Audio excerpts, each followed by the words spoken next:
વિધાનસભા વિસ્તારના એટલે કે રાજુલા જાફરાબાદ ખાંભામાં મોટા પ્રમાણમાં કોંગ્રેસની વિચારધારાવાળા લોકોના નામ મતદાર યાદીમાંથી ભાજપ કાર્યાલયથી ડિલીટ કરવામાં આવ્યા છે। આ નામ જે લોકો હયાત હોવા છતાં પરંતુ 7 નંબરના ફોર્મ ભરી અને કલેક્ટરશ્રીને આપવામાં આવ્યા છે કે આ લોકો હયાત નથી અને ખોટી રીતે આ લોકો હવે હાર ભરાઈ ગયેલા બોખલાઈ ગયેલા લોકો અત્યારે હવે મતદાર યાદી હારે છેડા કરી અને લોકશાહીનું ખૂન કરે છે। ત્યારે હું તમને વાત કરું કે ફોર્મ નંબર 6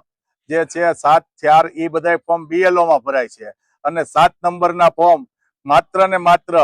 3 દિવસની અંદર 6777 જે ફોર્મ છે એ આ પ્રાંત કલેક્ટર ઓફિસમાં ખોટા રજૂ કર્યા છે અને એ ફોર્મ કોણ ભરવા આવ્યું, ક્યારે ભરવા આવ્યું, એક વ્યક્તિને કેટલા ફોર્મ ભરવાનો અધિકાર, એ તમામ માહિતી અમે માંગી છે અને સાહેબને કીધું છે કે 6777 જે ફોર્મ છે એમાંથી એક પણ ફોર્મ રદ ન થવું જોઈએ અને જે કોઈ લોકોએ આ ફોર્મ ભર્યા છે તેમની સામે કાયદેસરની કાર્યવાહી થવી જોઈએ અને લોકોને મતદાનથી વંચિત રાખવો એ એક ગુનો છે। કારણ કે તમે જો હાર ભાલી ગયા હોય અને આવી રીતે તમે લોકોના મત સીધા કાપી અને જીતવાનો પ્રયાસ કરી રહ્યા હોય તો અમારી માંગ છે કે તમામ મતદારો જે 6777 છે એ ફોર્મ તમારી કસ્ટડીમાં લઈ લે અને કસ્ટડીની અંદર લઈ અને લોક કરી દે અને એક પણ ફોર્મ રદ ન થાય। અમને જાણવા મળ્યું છે કે અહીંયા સાલુ નગરપાલિકાના સભ્ય જે મુસ્લિમ હોવાથી એમનું પણ નામ રદ કરવામાં આવ્યું છે। વોરા જે ચેમ્બરના પ્રમુખ છે એમનું પણ નામ રદ કરવામાં આવ્યું છે।